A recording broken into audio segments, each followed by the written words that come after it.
Olá, admirados por Deus, tudo bem com vocês? Comigo tá tudo ótimo.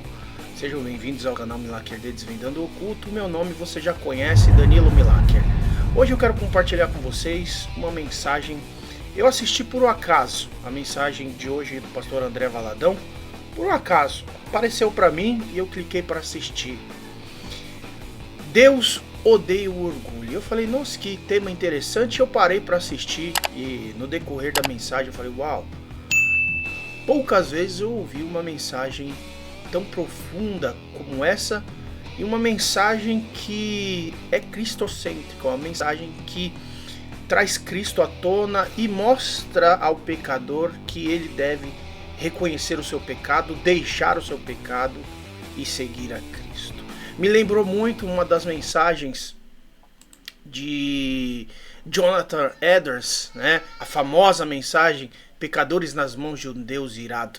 E olha a quem eu tô comparando essa mensagem do André Valadão. Eu quero compartilhar com você na íntegra e depois eu quero que você deixe os seus comentários, o que você acha e o que você achou dessa mensagem. Vamos assistir. Eu falo com vocês, Deus odeia o orgulho.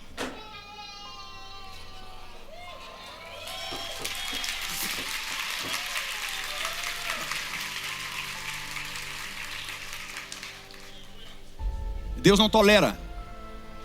Uma das palavras mais difíceis para Deus é orgulho. Deus odeia, Ele repugna qualquer atitude de orgulho. Só o uso da palavra orgulho, Deus já condena. Qualquer movimento ou qualquer ação na nossa vida que carrega o termo orgulho, Deus abomina. Porque Deus não está com quem se orgulha, Deus está com quem se humilha. Então, o mês do orgulho, eu considero que hoje é o mês que Deus mais repugna na humanidade. Porque só a expressão orgulho é a expressão que mais provoca Deus, irrita Deus e Deus condena. Deus não está com os orgulhosos, Deus está com os humildes.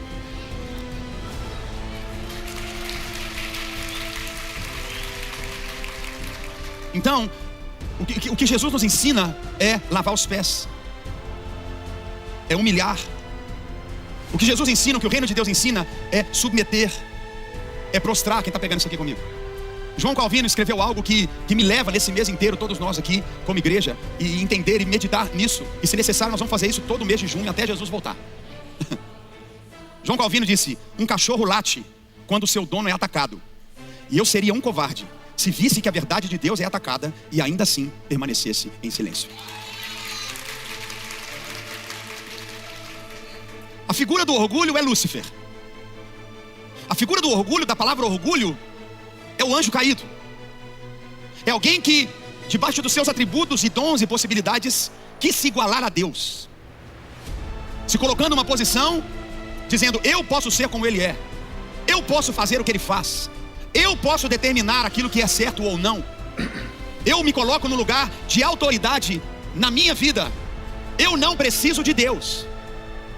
Orgulho é dizer: eu não preciso de Deus. Ele existe, Ele está sentado no trono, mas eu posso ter o meu próprio reino, eu posso fazer a minha própria vontade. O símbolo do orgulho na Bíblia é Lúcifer, o anjo que quis se comparar a Deus, se igualar a Deus. E a palavra mostra que Deus não tolerou Lúcifer. Deus não respeitou Lúcifer. Deus não amou Lúcifer. Deus expulsou Lúcifer do reino. Deus chutou Lúcifer dos céus. Ele caiu como um relâmpago. Ele foi colocado para fora, porque Deus repugna o orgulho. Deus rejeita toda e qualquer forma de orgulho. E nesse mês onde se levanta a bandeira daquilo que Deus mais odeia, que é o orgulho, nós precisamos nos humilhar sobre a poderosa mão de Deus. O orgulho de Lúcifer é ao ponto de dizer como se Deus tivesse errado. Deus errou, Ele não é único. Podem existir outros como Ele. O orgulho te leva para um lugar ao ponto de confrontar Deus. Quem é Deus? Deus errou, eu é que sou certo, eu não preciso de Deus. Por isso Deus, Ele repugna o orgulho.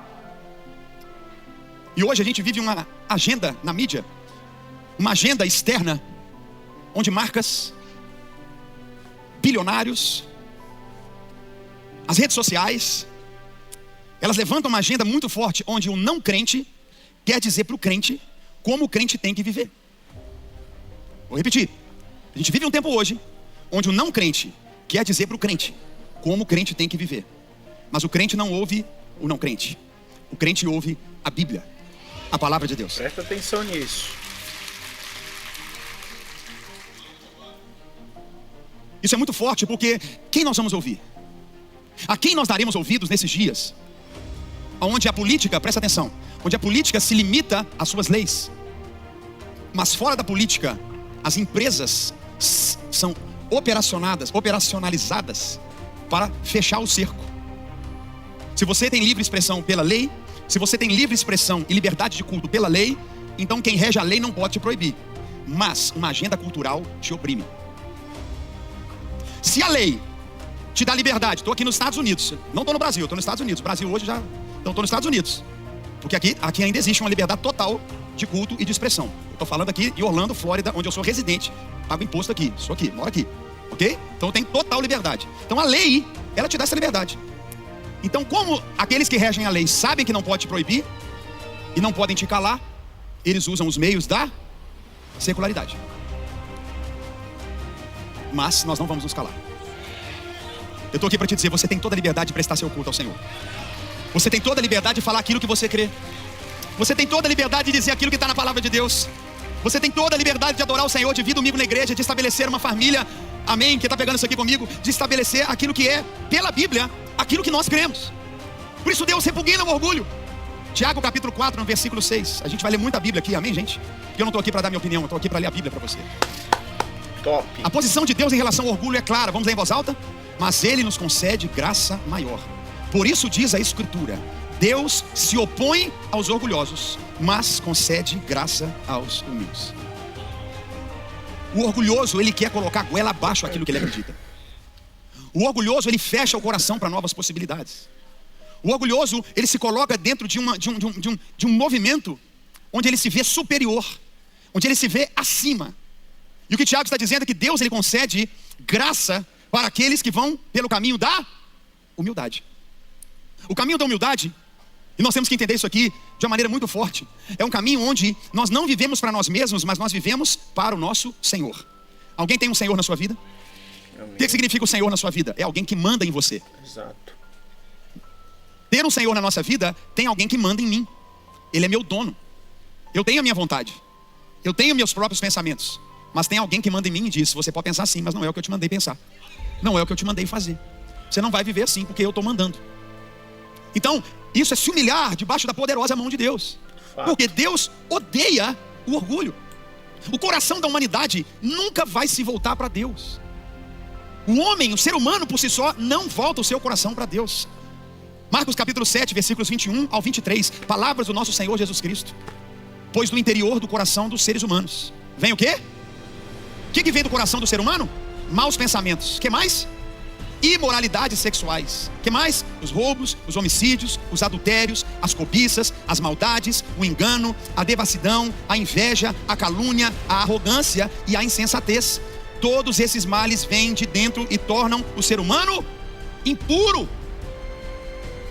Hoje existe uma agenda dizendo: olha, se você tem pensamentos maus, está tudo bem, Deus te ama. Se você vive uma imoralidade sexual, tem problema não, Deus ama você.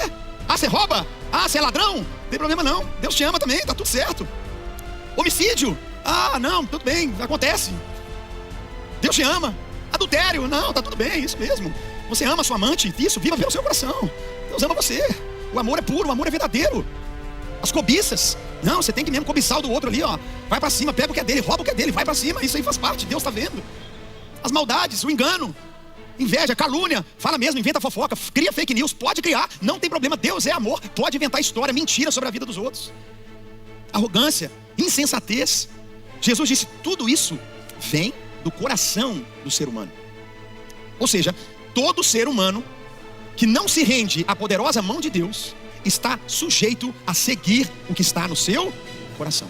Yes. Aquele que sujeita a sua vida em Deus, ele ouve a voz, ele tem um temor no coração. E por mais que o seu coração também bata por esses mesmos pecados, ele tem força pelo Espírito Santo para dizer: eu não vou matar, eu não vou roubar, eu não vou ter maus pensamentos, eu não vou praticar imoralidade sexual. Minha vontade era de roubar, mas eu não vou roubar. Minha vontade era de adulterar, mas eu não vou adulterar. Fala amém comigo quem está pegando essa palavra aqui. Minha vontade era de enganar, mas eu não vou enganar, porque você tem um Senhor. 1 Coríntios capítulo 6, versículos 9 ao 11. Vocês não sabem que os perversos não herdarão o reino de Deus? Eu amo essa frase, essa pequena frase. Não se deixem enganar. Se tem coragem, fala para quem está do teu lado: não se deixe enganar. Diga mais alto: não se deixe enganar. Bata no teu coração, diga: não se deixe enganar. Uma das melhores nem imorais, mensagens dele que eu já nem ouvi. idólatras, nem adúlteros, nem homossexuais passivos ou ativos, nem ladrões, nem avarentos, nem alcoólatras, nem caluniadores, nem trapaceiros herdarão o reino de Deus. Assim foram alguns de vocês, e eu me incluo nisso. Mas vocês foram lavados, foram santificados, foram justificados no nome do Senhor Jesus e no Espírito do nosso Deus. Vamos dar glória a Deus se você faz parte desse povo lavado pelo sangue de Jesus. Yes. Ele chega a dizer: não se deixe enganar. Por quê? Porque tem pessoas que têm dito isso hoje. Não, eu não posso definir quem vai para o céu ou não. Tem um ensino hoje, eu falo de muitos homens chamados homens de Deus e mulheres chamadas mulheres de Deus, que tem a coragem de dizer: não, eu não posso falar quem vai ou não vai para o céu. Ok, mas e quando a Bíblia já diz? Então eu me tiro de dizer o que eu acho e passo a ler o que a Bíblia diz. A Bíblia não está dizendo que uma pessoa que vive uma prática dessa maneira vai para o céu. A Bíblia está dizendo que ela não vai para o céu. Então, quem crê na Bíblia, se você não crê na Bíblia, essa palavra não é para você. Você já não crê. Isso é para quem crê. A minha preocupação aqui é porque hoje 57% da família cristã aceita o mês do orgulho. Hoje 57% da família evangélica e que se diz cristã não se opõe ao arco-írisinho nas lojas. 57% da família evangélica hoje trata com normalidade a prática do pecado da homossexualidade. Nós estamos falando que mais da metade desse auditório aqui não tem um sentimento ou uma atitude que diz: é pecado, está errado e não vai para o céu. Eu preciso falar. Eu preciso falar, sabe por quê? Porque isso provoca Deus. Eu preciso falar porque esse mês todo nós vamos falar e vamos apontar o pecado. Vamos apontar o caminho da santidade. Vamos apontar o caminho. Por quê? Porque está entrando, está sujando, está destruindo aquilo que, preste atenção, Deus não destruiu a humanidade por causa de roubo. Deus não destruiu a humanidade por causa de assassinatos. Deus não destruiu a humanidade, quem está pegando aqui, por causa de idolatria. Deus destruiu a humanidade por causa de imoralidade sexual. Nível daquilo que Deus repugna é imoralidade sexual como um pecado grave. Todo pecado é pecado. Pecado grave. E aqui ele diz claramente: não herdarão. Não sou eu que estou dizendo, é a Bíblia, é a palavra de Deus. Se você é crente, se você crê na palavra de Deus, você tem que crer nela toda. Você vai crer nela inteira, completamente. E a Bíblia diz que homossexuais, passivos ou ativos, não herdarão o reino de Deus. Eu preciso crer na Bíblia. E eu não sei você, eu não quero viver uma vida boa nessa terra, eu quero viver uma vida boa no céu, na eternidade.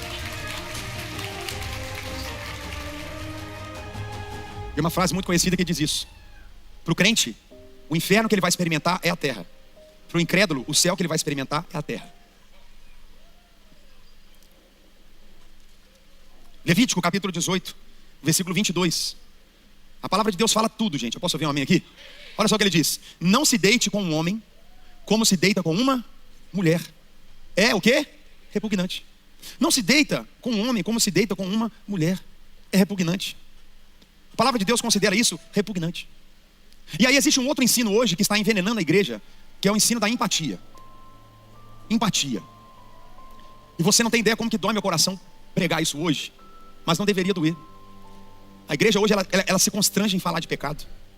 A igreja americana hoje vive uma decadência, onde o jovem na igreja americana usa drogas, usa álcool, se prostitui, homossexuais, não tem direção nem na política.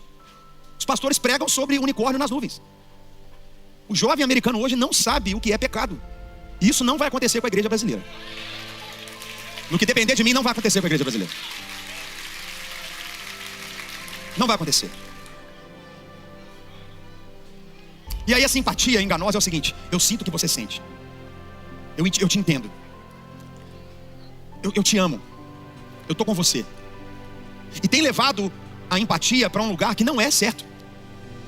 Jesus teve empatia e compaixão por todos os pecadores, mas ele denunciou o pecado. Com certeza.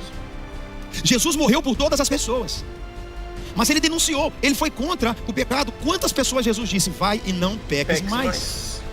Jesus não disse: eu te amo, eu te protejo e continue vivendo a vida que você quer.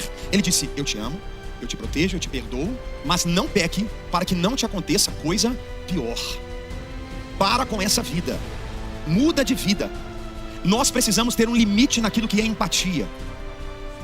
O cristão, o homem e a mulher de Deus, ama, abraça, cuida até o último fôlego de vida.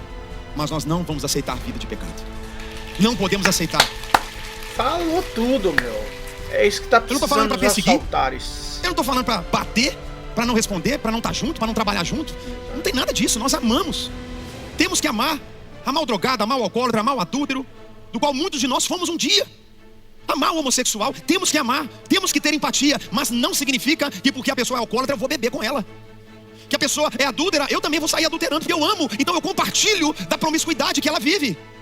Não, eu preciso odiar o pecado, eu preciso odiar a impureza sexual, eu preciso ter ódio daquilo que Deus não criou de forma natural, eu preciso ter nojo.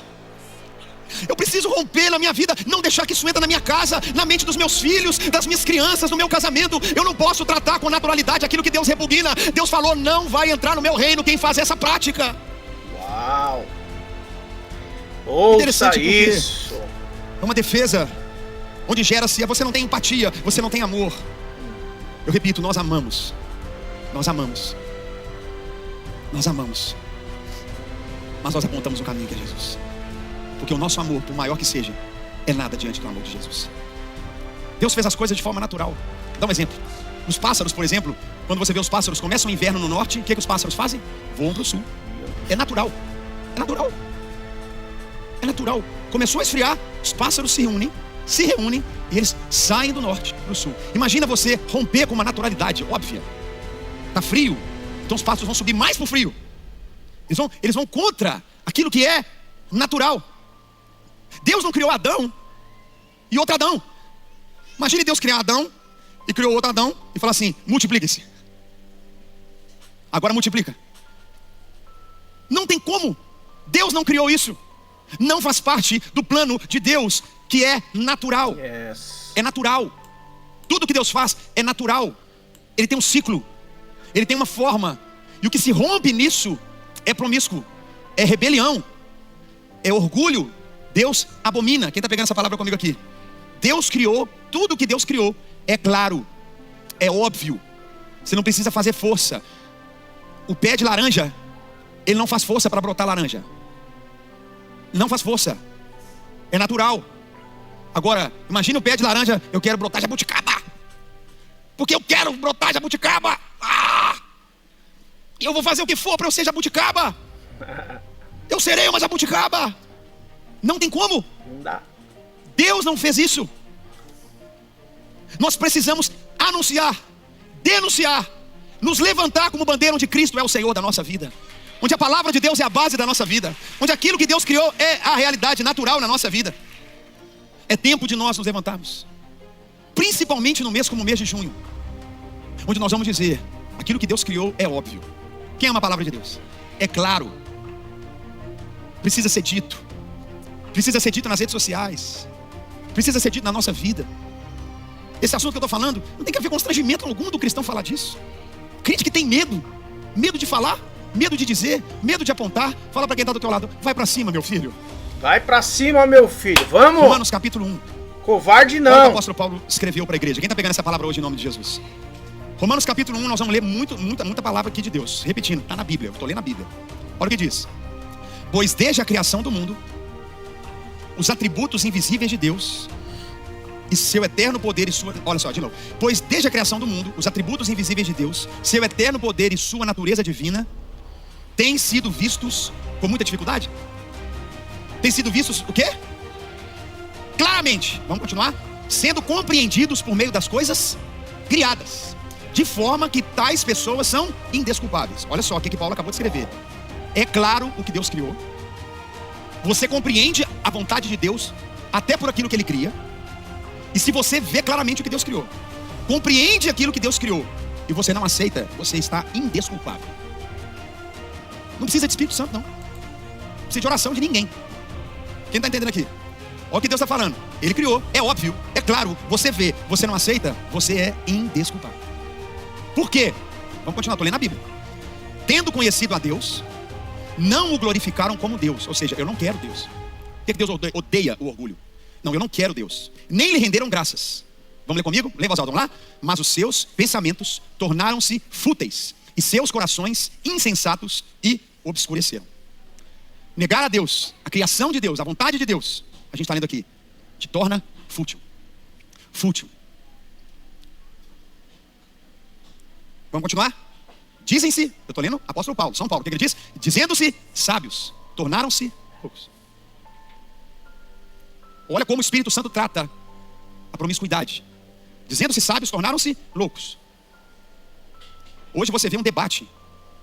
Você vê debate de um homem que se sente mulher competir em competições femininas. Eu vi esses dias um vídeo de uma manifestação na Europa de pessoas que se sentem cachorros, de 4 latindo na rua. Dizendo-se sábios, tornam-se loucos. Vamos continuar. E trocaram a glória de Deus, do Deus imortal, por imagens feitas segundo a semelhança do homem mortal, bem como de pássaros, quadrúpedes e répteis. Olha a consequência desse pensamento, do orgulho, desse movimento. Olha a consequência, olha o que Deus faz com esse tipo de pessoas que se posiciona dessa maneira. É o que está na Bíblia.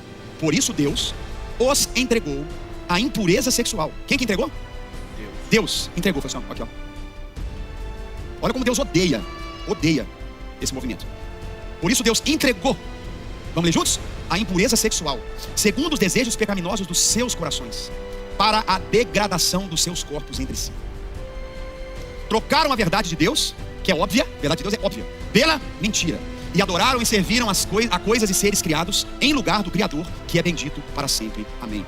De novo, Paulo escreve dizendo, por causa disso, Deus os entregou a paixões vergonhosas.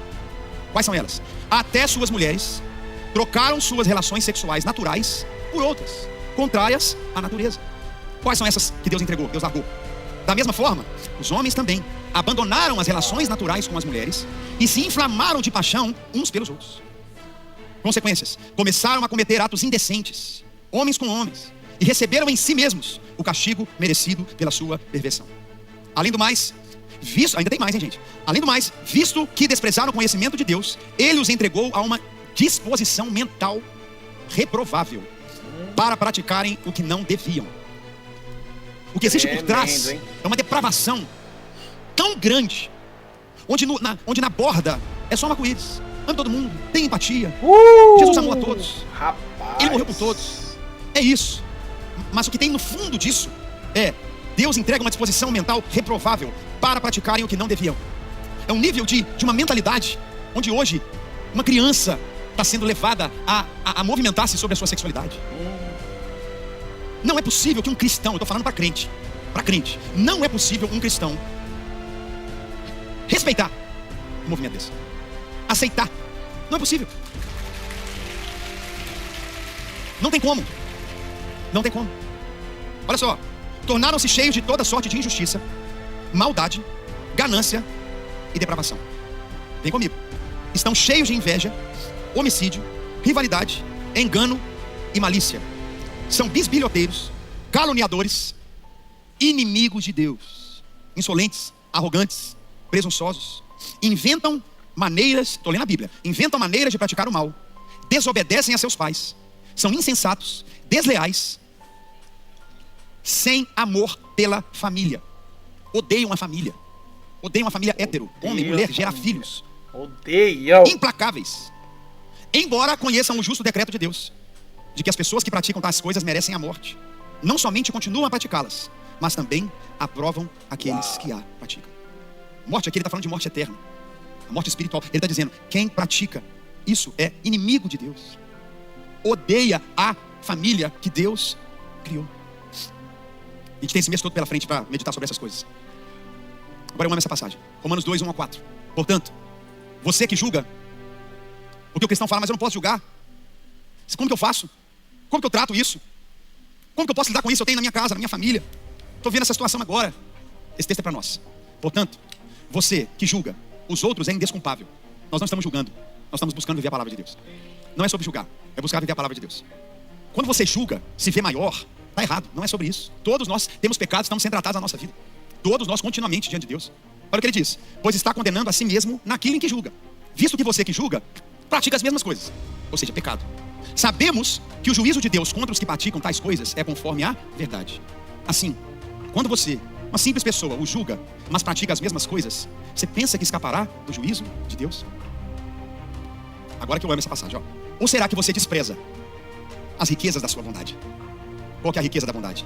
Tolerância e paciência. Não reconhecendo que a bondade de Deus o leva ao arrependimento. Quem pode aplaudir o Senhor por isso? Quem pode dar uma glória a Deus, porque Deus tem sido tolerante com cada um de nós? Quem pode dar uma glória a Deus, que Ele tem sido bondoso com cada um de nós e misericordioso com cada um de nós? Vamos dar uma glória a Deus aqui comigo, se você está pegando isso. Ou será que você despreza a riqueza da bondade de Deus? Qual é a bondade de Deus? A bondade de Deus não é para acabar, destruir, aniquilar. É tolerar, ter paciência, porque no momento devido nós cremos no poder do arrependimento na minha vida, na sua vida, na vida de todos. Ele está dizendo, não vive para julgar, não viva para julgar. Proteja a sua casa, a sua vida, você, a sua família. Firme-se naquilo que a palavra de Deus diz. E aqueles a quem você ama e talvez vivem essa situação, Deus te dá graça a tolerar, a ter bondade e a saber que assim como você, eles também viverão arrependimento. Fala bem comigo aqui se você crê. Romanos 2,6, a palavra é clara. Deus retribuirá a cada um conforme o seu procedimento. Ou seja, não, eu estou salvo, agora estou salvo, amém, já aceitei Jesus, bora viver agora. Paulo fala isso claramente, eu vou pecar mais para que a graça seja ainda maior. Eu não posso fazer isso, porque Deus vai tratar da minha vida a partir daquilo que eu faço. E não tem desculpa para ninguém. Versículo 11 de Romanos 2, quem está amando a palavra de Deus aqui hoje? Pois em Deus não há parcialidade. Nossa, é muito texto que eu tenho para ler. Vou ler só mais 3. Gálatas 5, versículos 16 ao 26. Essa é a nossa luta. Viver pelo Espírito ou pela carne? Por isso digo, vamos ler juntos? Vivam pelo Espírito. E de modo nenhum satisfarão os desejos da carne. Pois a carne deseja o que é contrário ao Espírito. E o Espírito o que é contrário à carne. Eles estão em conflito um com o outro. De modo que vocês não fazem o que desejam. Essa é a frase do movimento do orgulho. Faça o que você deseja. Seja quem você quer ser. Viva a vida que você quer viver. Mas o crente, o cristão, o que tem Jesus como dono da sua vida, de modo que vocês não fazem o que vocês desejam. Mas, se vocês são guiados pelo Espírito, não estão debaixo da lei. Ora, as obras da carne são manifestas. Qual que é a primeira que está ali? Imoralidade sexual, impureza e libertinagem, idolatria, feitiçaria, ódio, discórdia, ciúmes, ira, egoísmo, dissensões, facções, inveja, embriaguez, orgias e coisas semelhantes. Eu os advirto, como antes já tinha falado, advertido vocês. O que ele diz? Que os que praticam essas coisas vão para o céu porque Jesus é amor. Que os que vivem essa forma de vida vão viver com Jesus, não herdarão o reino de Deus. Mas o fruto do Espírito é amor, alegria, paz, paciência, amabilidade, bondade, fidelidade, mansidão e o quê? Fala para quem está do teu lado, domínio próprio. Domínio próprio, meu filho, você vai fazer, mas não faz porque você tem domínio próprio. Você vai falar, mas não fala porque você tem domínio próprio. O fruto do Espírito é domínio próprio. Você não vai ser dominado por demônio. Nós não vamos ser dominados por uma agenda desse mundo. Nós não vamos ser dominados pela nossa própria vontade. Domínio próprio é viver aquilo que é pelo Espírito Santo de Deus. E contra essas coisas não há lei. Deus nos ajude. Os que pertencem a Cristo crucificaram a carne. Com o quê? Com as suas paixões e os seus desejos. Ele não está dizendo que nós não temos paixões na carne. Ele está dizendo que você tem, eu tenho, todos nós temos. O que ele está dizendo é, mata essa carne. Então quer dizer que eu vou viver infeliz a vida inteira, porque esse é o meu desejo. Você não vai viver infeliz. Só Jesus pode preencher o seu coração. Não é um casamento hétero que faz uma pessoa feliz. Quem colocou na sua vida achando que é só porque o sexo entre homem e mulher você vai ser pleno? Não vai ser pleno. Se fosse, não tinha tanto divórcio igual tem no mundo hoje. A única realidade que faz uma pessoa plena é a presença do Espírito Santo, é Jesus na vida dele. Então toda paixão na minha vida tem que ser crucificada, tem que morrer. Tem que morrer. Se vivemos pelo Espírito, andemos pelo Espírito, não sejamos presunçosos, provocando uns aos outros e tendo inveja uns dos outros. Deus odeia o orgulho. Deus odeia o orgulho. Eu e você temos que abominar da nossa vida. Abominar. Não aceitar. Sermos contra, na nossa vida, a prática do pecado. Deus abomina aquele que se levanta. Lúcifer foi a prova de como Deus abomina o orgulho. Romanos capítulo 6. Da mesma forma, considerem-se mortos para o pecado, mas vivos para Deus em Cristo Jesus. Quem está lendo a Bíblia hoje? Portanto, não permitam que o pecado continue dominando os seus corpos mortais. Como que eu sei que o pecado está dominando meu corpo? Fazendo que vocês obedeçam aos seus desejos. Ah, mas se eu posso ser hétero, por que eu não posso ser homossexual? Não, eu não sou hétero porque é um desejo. É porque é natural. Não é sobre desejo, é natural. Ah, mas eu não nasci assim. Existe uma maldição. Existe um peso que precisa ser quebrado só em Jesus. O mundo jaz do maligno, quem está aqui comigo. Não significa que você é hétero, você é santo. Eu vou repetir. Quantos héteros divorciados, separados, adultério, confusão, prostituição, ele fala? Orgias. Todo esse movimento de libertinagem sexual levou Deus, lá em Gênesis, a levantar, em Gênesis 9,16, o símbolo que é o arco-íris, dizendo para o homem: eu me comprometo a não fazer o que eu fiz agora, por causa da sua promiscuidade. Eu salvei uma família, mas todas morreram. Satanás é tão astuto que ele pega o símbolo que mais feriu a Deus para colocar de volta no mundo todo hoje, dizendo: tá aqui, ó, vou fazer de novo. Mas Deus levanta uma igreja hoje. Eu oro para que Deus levante pastores que não tem medo de falar e ler a Bíblia. Pelo amor de Deus. Uau. Tem que ler a Bíblia. Tem que ler a Bíblia. Tem que ler a palavra. Tem que se colocar nessa posição. Não ofereçam os membros dos seus corpos ao pecado como instrumento de injustiça.